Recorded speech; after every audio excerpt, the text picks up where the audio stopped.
Hello everyone, स्वागत है आप सभी का आपके अपने यूट्यूब चैनल उन्नत क्लासेस में। आज के इस वीडियो में हम जो राजस्थान सीईटी एग्ज़ाम की ग्रेजुएशन लेवल की जो एग्ज़ाम हुई थी 7 जनवरी 2023 को ये एग्ज़ाम हुई थी, उसका क्वेश्चन पेपर सोल्व करने वाले हैं। ग्रेजुएशन लेवल का क्वेश्चन पेपर है, शिफ्ट फर्स्ट का ये क्वेश्चन पेपर है।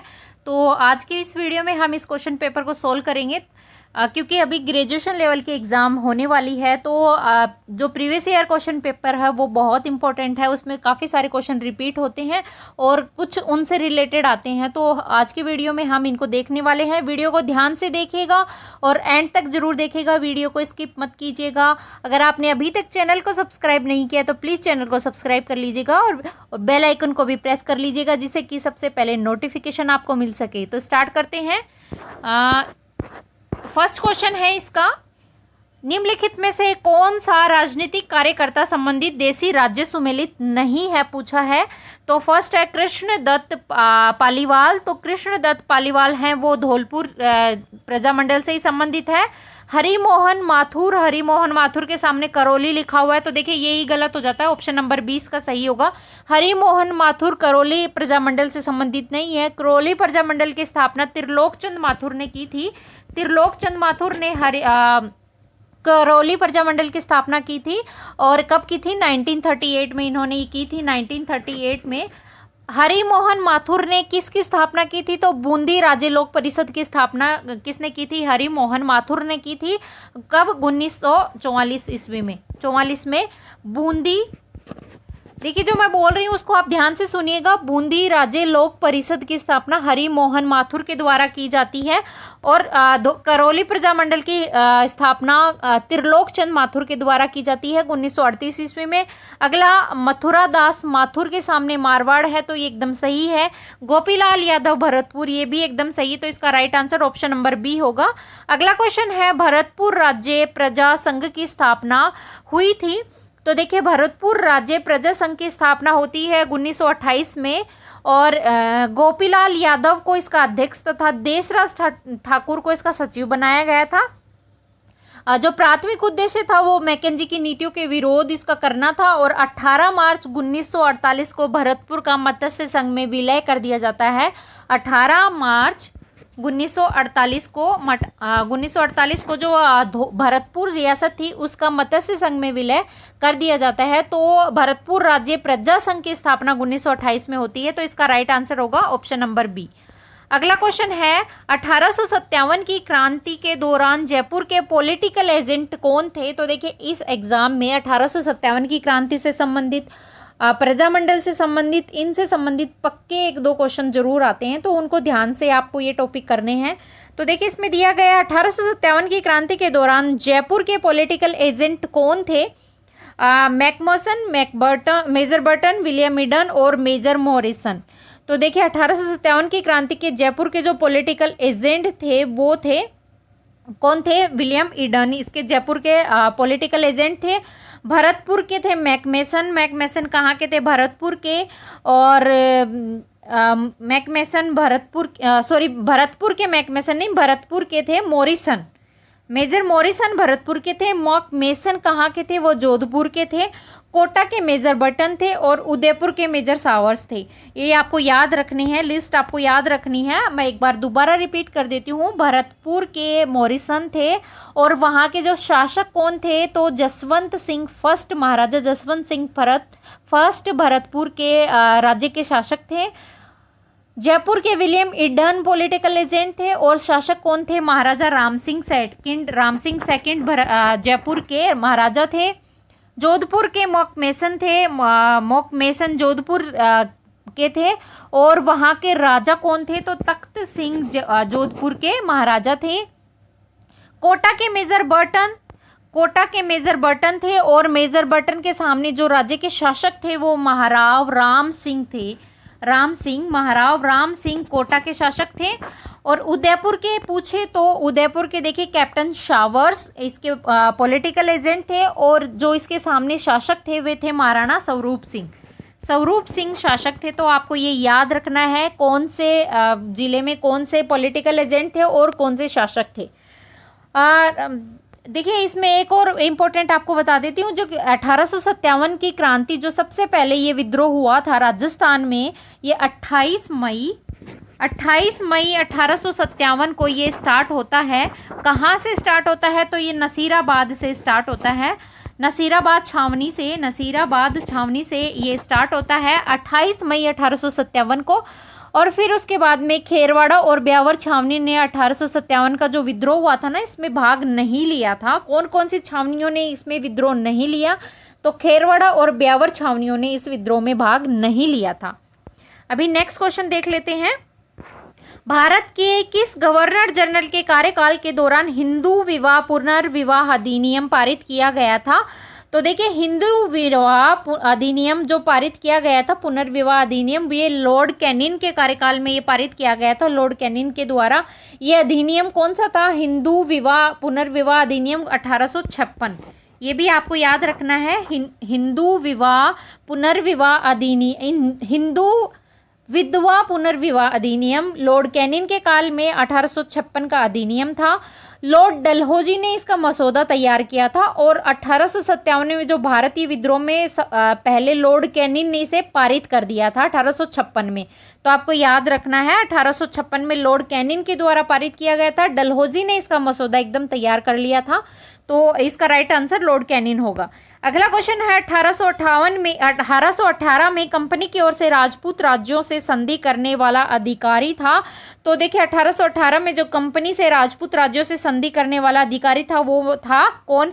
Charles Metcalfe. चार्ल्स मेटकॉफ को 1835 से 36 तक भारत का गवर्नर जनरल भी नियुक्त किया गया था। तो ये संधि करने वाला था Charles Metcalfe. Option number D इसका सही उत्तर होगा। अगला प्रश्न है, हटुंडी अजमेर में गांधी आश्रम की स्थापना किसके द्वारा की जाती है? तो देखिए हटुंडी अजमेर में जो गांधी आश्रम की स्थापना करते हैं वो होते हैं हरिभाऊ उपाध्याय। ऑप्शन नंबर 20 का सही है। हरिभाऊ उपाध्याय ग्वालियर से थे और इन्होंने अजमेर को अपनी कर्म भूमि बनाया था। तो देखिए ये भी आपको याद रखना है कि हरिभाऊ उपाध्याय का जन्म कहाँ पे हुआ था? तो ये हरिभाऊ उपाध्याय ग्वालियर से थे, परंतु इन्होंने अजमेर को कर्म भूमि किसको बनाया? अजमेर को बनाया था।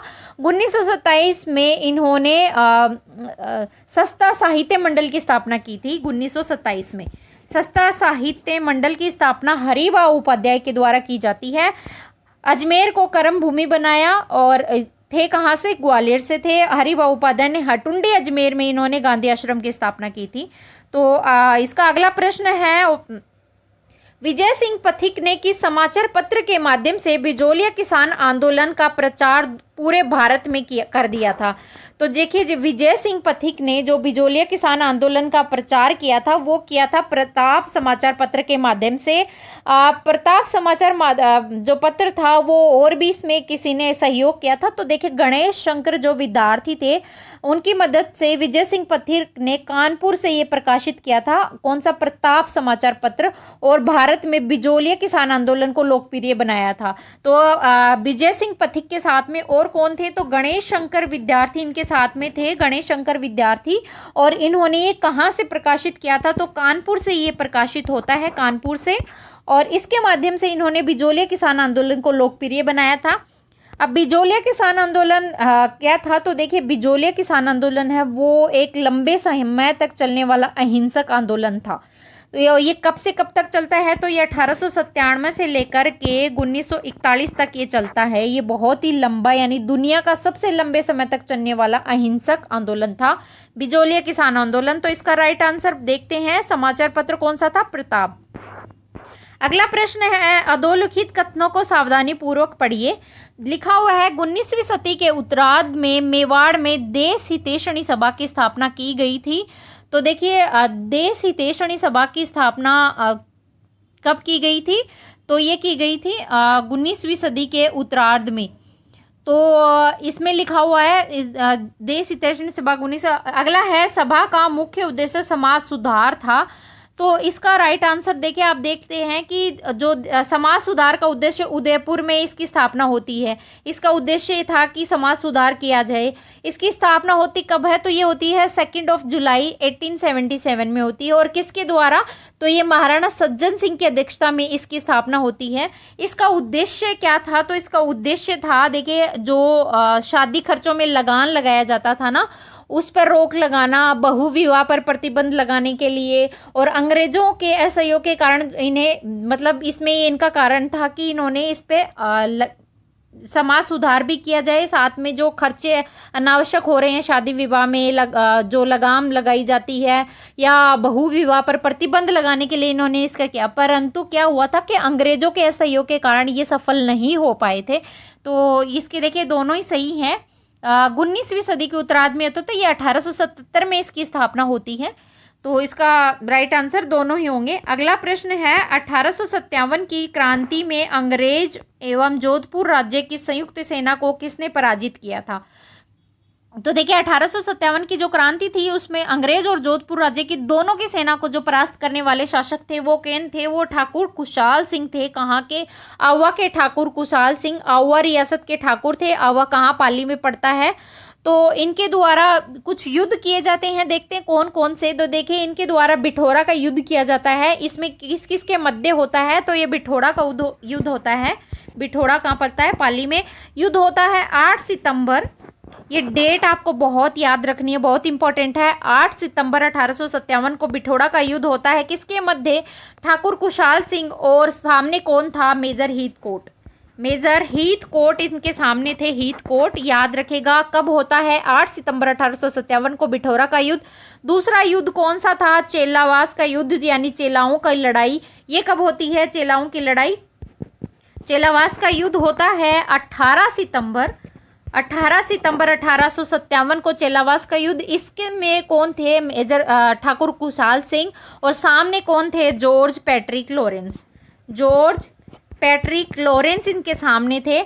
जोधपुर के जो राजनीतिक एजेंट मोक मेसन का सिर इन्होंने क्या किया था कि काट करके और आवा के किले पर लटका दिया था। तो जोधपुर और अंग्रेजों दोनों के सामने जो संयुक्त सेना को पराजित करने वाले कौन थे? ठाकुर कुशाल सिंह। इन्होंने जोधपुर जो राजनीतिक एजेंट थे ना, उनका सर काट करके आवा के किले पर लटका दिया था।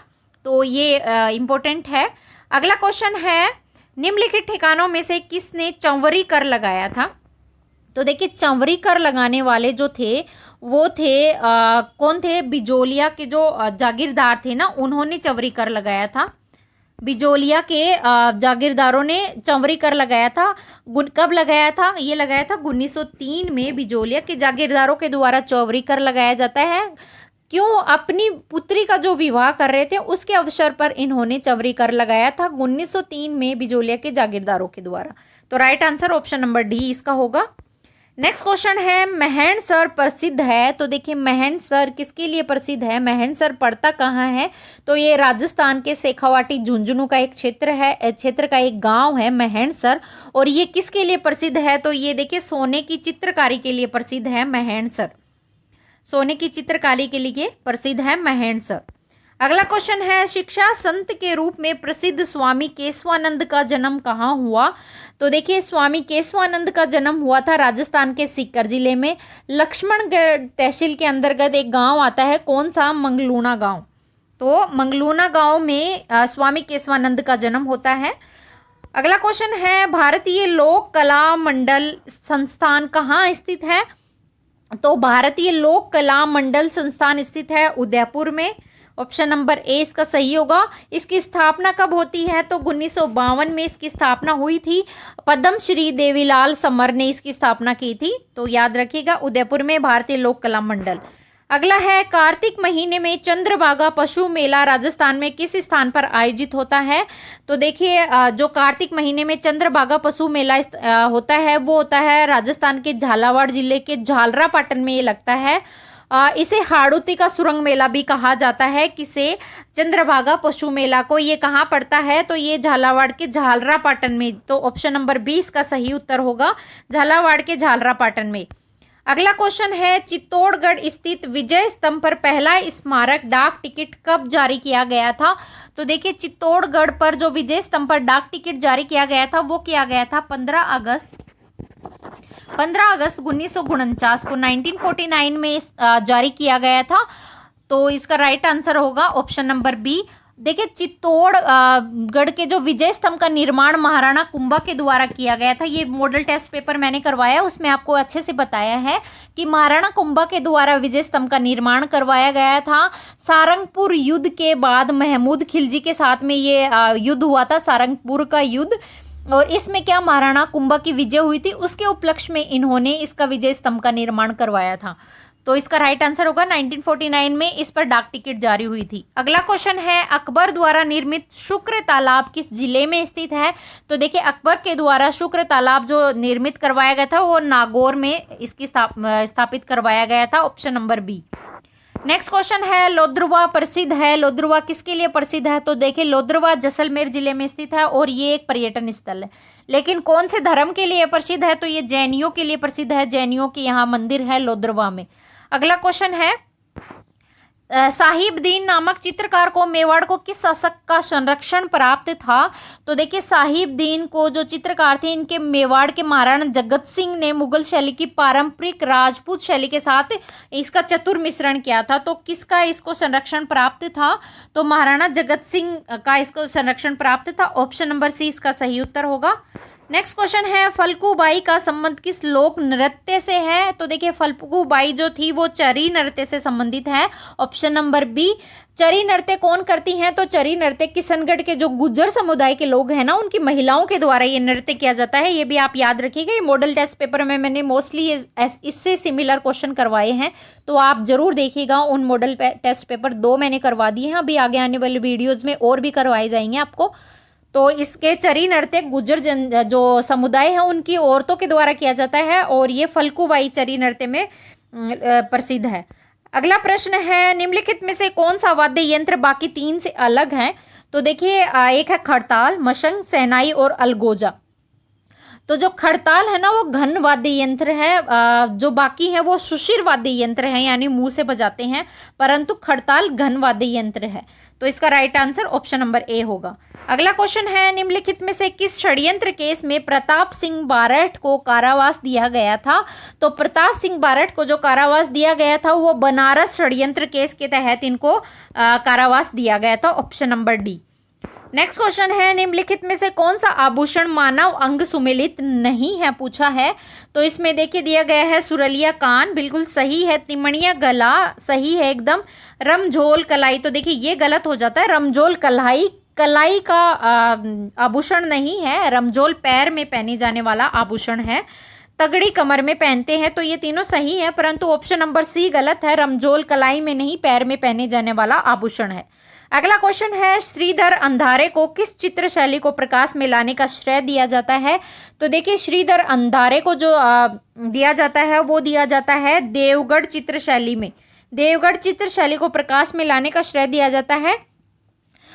इसमें जो राज दरबार में शिकारी के, हाथियों की लड़ाई के जो चित्र मिलते हैं ना, उनका इन्होंने प्रकाशित किया है। तो श्रीधर अंधारे देवगढ़ चित्र शैली से संबंधित है।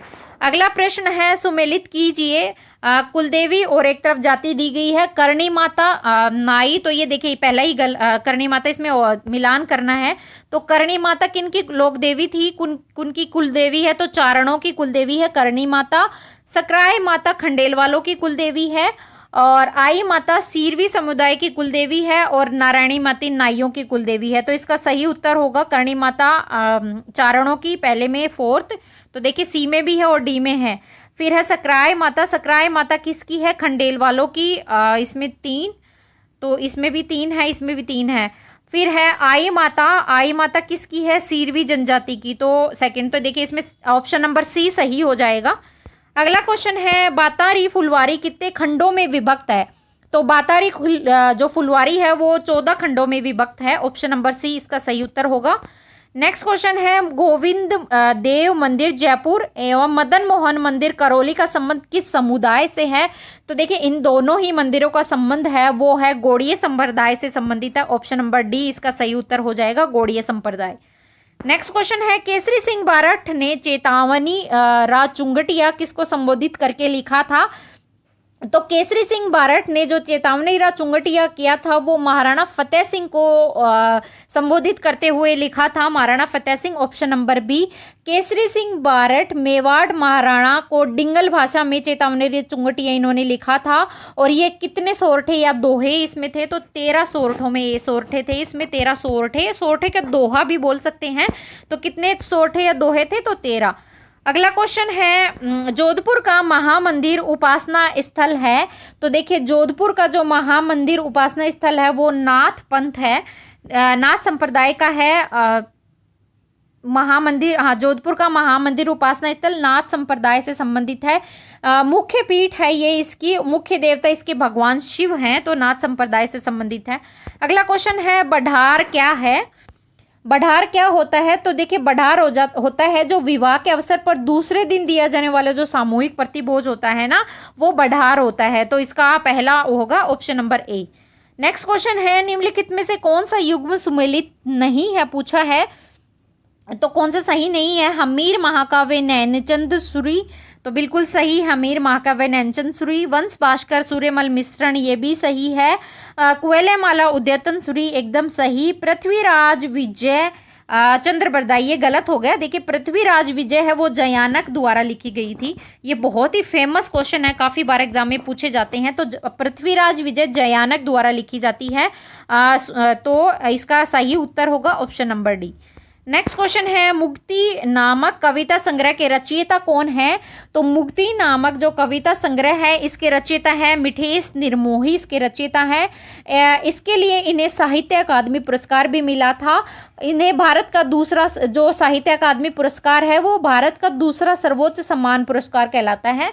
तो इसके जो रचयिता है मिठेश निर्मोही, मुक्ति नामक कविता के।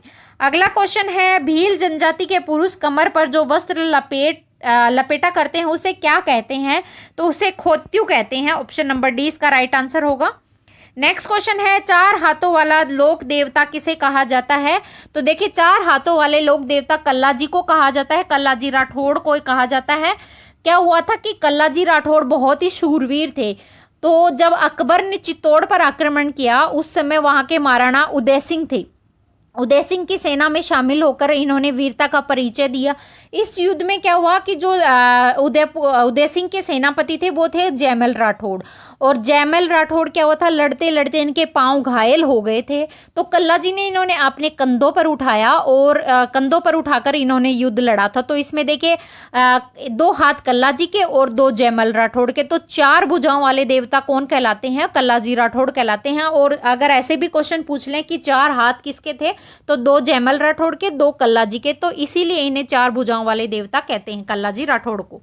नेक्स्ट क्वेश्चन है, सांप्रदायिक सौहार्द के प्रति काजी हमीउद्दीन नागौरी किस सूफी सिलसिले से हैं? तो देखिए जो हमीउद्दीन नागौरी हैं वो कौन से सिलसिले हैं? वो सुहरावर्दी सिलसिले से संबंधित है, option number D. Next question है, मलिक शाह की मस्जिद कहाँ स्थित है? तो देखिए मलिक शाह की मस्जिद है वो जो जालोर में स्थित है, जालोर के किले में ये इनकी मस्जिद स्थित है। नेक्स्ट क्वेश्चन है, यदि भारतीय मानक समय IST को निर्धारित करने वाली देशांतर रेखा को प्रधान देशांतर रेखा का दर्जा दिया जाए तो अंतरराष्ट्रीय तिथि रेखा का देशांतर क्या होगा? तो देखिए जो अंतरराष्ट्रीय तिथि रेखा का देशांतर होगा ना वो होगा 97 डिग्री 30 मिनट पूर्वी देशांतर। याद रखिएगा 97 डिग्री 30 मिनट पूर्वी देशांतर। देखिए ग्रीनविच मध्य समय है यानी GMT, Greenwich mean time, plus उसमें 5.5 घंटे आगे। तो IST जो मानक समय होगा वो अंतरराष्ट्रीय तिथि रेखा का समय बताता है। तो ये इसमें होगा 97 डिग्री 30 मिनट पूर्वी देशांतर। आगे क्वेश्चन है, भारत में शुष्क क्षेत्र कृषि की जाती है तो कितने सेंटीमीटर से कितने सेंटीमीटर वार्षिक वर्षा क्षेत्र में? तो ये की जाती है 35 सेंटीमीटर से 75 सेंटीमीटर वार्षिक वर्षा क्षेत्र में ये की जाती है, ऑप्शन नंबर 20 का सही उत्तर होगा। अगला क्वेश्चन है, भारत को 15 कृषि जलवायु प्रदेशों में विभक्त किया गया। तो देखिए 15 जलवायु प्रदेशों में जो विभक्त किया गया वो योजना आयोग के द्वारा विभक्त किया गया 1988 में। अगला क्वेश्चन है, भारत की प्रथम जैतून रिफाइनरी राजस्थान में स्थापित की गई थी। तो देखिए जो प्रथम जैतून रिफाइनरी स्थापित की गई थी, वो लूणकरणसर बीकानेर में स्थापित की गई थी। अगला क्वेश्चन है, भारत में सर्वाधिक रागी उत्पादक राज्य है। तो देखिए भारत में सर्वाधिक रागी उत्पादक राज्य कर्नाटक है। उत्पादक राज्य कर्नाटक। सेकंड नंबर पे तमिलनाडु आता है और थर्ड नंबर पे उत्तराखंड आता है। तो ये भी आपको याद रखना है, तमिलनाडु सेकंड और थर्ड पे उत्तराखंड। अगला क्वेश्चन है, निम्नलिखित में से कौन सा स्थानांतरित कृषि क्षेत्र सुमेलित नहीं है, पूछा है। तो देखिए पहला दिया गया पोनम केरला, एकदम सही है। सेकंड है पोडू आंध्र प्रदेश और ओडिशा, ये भी एकदम सही है। झूम असम, ये भी एकदम सही है, झूम असम में। और पूर्वोत्तर भारत में मोस्टली झूमिंग कृषि की जाती है, जैसे कि असम, मणिपुर, मिजोरम, नागालैंड, अरुणाचल प्रदेश, त्रिपुरा, मेघालय, यहाँ मोस्टली झूम कृषि की जाती है। फिर है कुमारी मध्य प्रदेश। तो देखिए ये गलत हो जाता है, ऑप्शन नंबर डी, कुमारी मध्य प्रदेश में नहीं, पश्चिमी घाट में की जाती है, पश्चिमी घाट। तो इसका right answer option number D होगा। अगला क्वेश्चन है, पाक स्टेट अवस्थित है। पाक स्टेट कहाँ अवस्थित है? तो भारत और मालदीव के मध्य, भारत और इंडोनेशिया के मध्य, भारत और म्यांमार, या भारत और श्रीलंका। तो देखिए जो पाक स्टेट संबंधित है वो है भारत और श्रीलंका के मध्य, ऑप्शन नंबर डी इसका सही उत्तर होगा। ये कहाँ से है? ये तमिलनाडु के पंबन जो रामेश्वर द्वीप है वहां से लेकर धनुषकोडी, रामेश्वर द्वीप पर धनुषकोडी है, वहां से लेकर के श्रीलंका के मन्नार द्वीप के बीच में ये स्थित है पाक स्ट्रेट। अब देखिए पाक स्ट्रेट मतलब जल डमरू मध्य संधि होती है। ये कहते किसे हैं? तो दो समुद्रों या पानी के दो अन्य बड़े क्षेत्रों को जोड़ने वाली जो एक संकीर्ण क्षेत्र या भाग होता है ना, उसे जल डमरू मध्य कहते हैं। तो ये श्रीलंका और भारत के बीच में है पाक स्ट्रेट। अगला क्वेश्चन है, निम्नलिखित पहाड़ियों में से कौन सी सतपुड़ा श्रृंखला का भाग नहीं है? तो देखिए सतपुड़ा श्रृंखला की पहाड़ियां कौन कौन सी हैं? तो देखिए महादेव की पहाड़ी है, मैकाले की पहाड़ी है और राजपीपला की पहाड़ी। तो ये तीनों है, बी, सी और डी है, पर भारनेर की पहाड़ी इसका भाग नहीं है। तो इसका right answer option number C होगा। अगला क्वेश्चन है, भारत की किस राज्य में कुल क्षेत्रफल में वनों का क्षेत्रफल प्रतिशत सर्वाधिक है? तो कौन से क्षेत्र में होगा? तो देखिए ये होगा मध्य प्रदेश में सर्वाधिक। इसमें ऑप्शन नहीं, अभी चेंज हो गया है। तो ये 2000 पहले का क्वेश्चन है। तो अभी इस टाइम पे अगर इसका करंट में पूछे तो मध्य प्रदेश फर्स्ट नंबर पे आता है इस क्वेश्चन में, वन क्षेत्र में मध्य प्रदेश, याद रखिएगा। सेकंड नंबर पे अरुणाचल प्रदेश आता है। अब अरुणाचल प्रदेश सेकंड नंबर पे हो गया है। और थर्ड नंबर पे छत्तीसगढ़, सेकंड पे उड़ीसा और महाराष्ट्र आते हैं। तो अगला क्वेश्चन है, शिव समुद्रम जलप्रपात किस नदी पर अवस्थित है? तो देखिए शिव समुद्रम जो जलप्रपात है वो कावेरी नदी पर स्थित है। कहाँ पर? कर्नाटका में स्थित है। और ये विश्व का दूसरा सबसे बड़ा जलप्रपात है, दूसरा। तो देखिए अगला क्वेश्चन है, निम्नलिखित में से राजस्थान के किन जिलों के समूह में मुख्यतः कच्छारी मृदा पाई जाती है? तो देखिए कच्छारी मृदा जो पाई जाती है वो किन किन जिलों में पाई जाती है? भरतपुर, धौलपुर, बांसवाड़ा, डूंगरपुर, कोटा, बूंदी और बीकानेर, जैसलमेर। तो देखिए मोस्टली जो कच्छारी मृदा है वो पाई जाती है अलवर, भरतपुर, दौसा, धौलपुर, गंगानगर, हनुमानगढ़, जयपुर, करौली, सवाई माधोपुर, टोंक, यहाँ पर कच्छारी मृदा पाई जाती है। तो इसमें देखिए राइट आंसर अगर देखें तो भरतपुर और धौलपुर इसमें सही उत्तर होगा, ऑप्शन नंबर ए। कच्छारी मृदा होती कैसी है? तो ये हल्के भूरे रंग की होती है और इसमें मुख्यतः गेहूं, सरसों, कपास और तंबाकू की फसल उगाई जाती है। तो इसका राइट आंसर होगा भरतपुर, धौलपुर। इसके साथ में अगर और भी आपको पूछे तो अलवर, दौसा, गंगानगर, हनुमानगढ़, जयपुर और करौली और सवाई माधोपुर, टोंक, ये सब इसमें आते हैं। अगला क्वेश्चन है, जनगणना 2011 के अनुसार राजस्थान में लिंगानुपात है। तो देखिए 2011 की जनगणना के अनुसार राजस्थान में लिंगानुपात है जो 928 प्रति 1000 पुरुषों पर महिलाओं की संख्या है। इसमें अगर वैसे देखें राष्ट्रीय औसत के हिसाब से तो राष्ट्रीय औसत से 15 अंक कम था इसमें बिंदु। तो इसका right answer option number A होगा। देखिए कितने घुमा के क्वेश्चन पूछे जाते हैं। 928 प्रति व्यक्ति 1000 पुरुषों पर महिलाओं की संख्या है, पर औसत बिंदु में पूछे तो 15 अंक कम था इसमें। अगला क्वेश्चन है, 2011 की जनगणना के अनुसार राजस्थान की कुल जनसंख्या में अनुसूचित जनजाति की जनसंख्या का प्रतिशत कितना था? तो देखिए ये जनजाति का प्रतिशत था 13.5% इसका था अनुसूचित जनजाति का। अगला क्वेश्चन है, इसरदा बांध परियोजना किन जिलों में निर्मित किया गया? तो देखिए इसरदा बांध जो निर्मित किया गया वो टोंक और सवाई माधोपुर जिलों में निर्मित किया गया था और ये बनास नदी के तट पर स्थित है। इसमें क्या है, लगभग 25 लाख ग्रामीण और शहरी जनसंख्या को सुरक्षित पेयजल सुविधा प्रदान करने के लिए इसकी स्थापना की गई, इसकी परिकल्पना रखी गई इसरदा बांध परियोजना टोंक और सवाई माधोपुर में। अगला क्वेश्चन है, निम्नलिखित में से कौन सा स्थलाकृति अवस्थित सही सुमेलित नहीं है, पूछा है। फर्स्ट है उड़िया का पठार माउंट आबू, तो देखिए उड़िया का पठार माउंट आबू। दूसरा है भाकर पूर्वी सिरोही। थर्ड है लसाड़िया का पठार राजसमंद, तो देखिए ये गलत हो जाता है, लसाड़िया का पठार राजसमंद में नहीं, लसाड़िया का पठार उदयपुर में पड़ता है, उदयपुर में लसाड़िया का पठार है। और ये कहाँ पर, जयसमंद झील के उत्तर पूर्व में स्थित है लसाड़िया का पठार। वहीं भोराट का पठार देखे तो ये कुंभलगढ़ से गोगुंदा के मध्य, तो ये एकदम सही है, कुंभलगढ़ से गोगुंदा के मध्य उदयपुर राजसमंद जिले में पड़ता है भोराट का पठार। तो ये इसका right answer option number C होगा, लसाड़िया का पठार उदयपुर में है, ना कि राजसमंद में। अगला क्वेश्चन है, राजस्थान में निम्नलिखित में से किन जिलों में इंसेप्टिसोल्स मृदा पाई जाती है, तो देखिए इंसेप्टिसोल्स मृदा पाई जाती है राजस्थान के सिरोही, पाली, उदयपुर, भीलवाड़ा और चित्तौड़गढ़ में। तो इसमें देख लेते हैं कौन सा ऑप्शन सही होगा, पाली, भीलवाड़ा और सिरोही इसमें दिया गया है, तो ये ऑप्शन नंबर 20 का सही उत्तर होगा। इंसेप्टिसोल मृदा अर्ध शुष्क और आर्द्र जलवायु क्षेत्र में पाई जाती है, तो ये क्षेत्र होगा पाली, भीलवाड़ा, सिरोही, उदयपुर, चित्तौड़गढ़ वाला क्षेत्र। अगला क्वेश्चन है, कौन सा खनिज खनन क्षेत्र से सही सुमेलित नहीं है, पूछा है। फर्स्ट है रॉक फास्फेट झामरकोटड़ा, एकदम सही है, झामरकोटड़ा उदयपुर रॉक फास्फेट। सेकंड है मैग्नीज काला खूंटा, तो देखिए मैग्नीज काला खूंटा एकदम सही है। थर्ड है तांबड़ा काला गुमान, तो देखिए तांबड़ा काला गुमान नहीं है, काला गुमान राजसमंद जिले में पन्ना उत्पादन का मुख्य क्षेत्र है। तांबड़ा खेतड़ी यानी तांबा खेतड़ी जो झुंझुनू का क्षेत्र है वहां ज्यादा उत्पादित होता है। लोहा एक्स मोरिजा डाबला, तो ये भी एकदम सही है, मोरिजा डाबला सीकर में पड़ता है, तो इसका right answer option number C होगा। अगला क्वेश्चन है, शेरगढ़ वन्य जीव अभ्यारण्य किस जिले में स्थित है, तो देखिए शेरगढ़ वन्य जीव अभ्यारण्य 12 जिले में स्थित है, ऑप्शन नंबर 20 का राइट आंसर होगा। नेक्स्ट क्वेश्चन है, राजस्थान का सबसे बड़ा कृषि जलवायु प्रदेश कौन सा है, तो राजस्थान का सबसे बड़ा कृषि जलवायु प्रदेश है वो है अति शुष्क आंशिक सिंचित क्षेत्र, अति शुष्क आंशिक सिंचित क्षेत्र, ऑप्शन नंबर बी। नेक्स्ट है, बीथड़ी पवन ऊर्जा संयंत्र बीथड़ी पवन ऊर्जा परियोजना राजस्थान के किस जिले में स्थापित की गई है, तो देखिए बीथड़ी जो पवन ऊर्जा संयंत्र वो परियोजना है वो जोधपुर में ये स्थापित की गई परियोजना है। ये क्या है, राज्य की तीसरी पवन ऊर्जा परियोजना है। पहली पवन ऊर्जा परियोजना पूछे तो ये देखिए 10 अप्रैल 1999 को ये जैसलमेर जिले के अमृत सागर में स्थापित की गई थी। फर्स्ट नंबर की कहाँ पर, जैसलमेर में, याद रखिएगा, फर्स्ट जैसलमेर में कौन से गांव में, अमर सागर में स्थापित।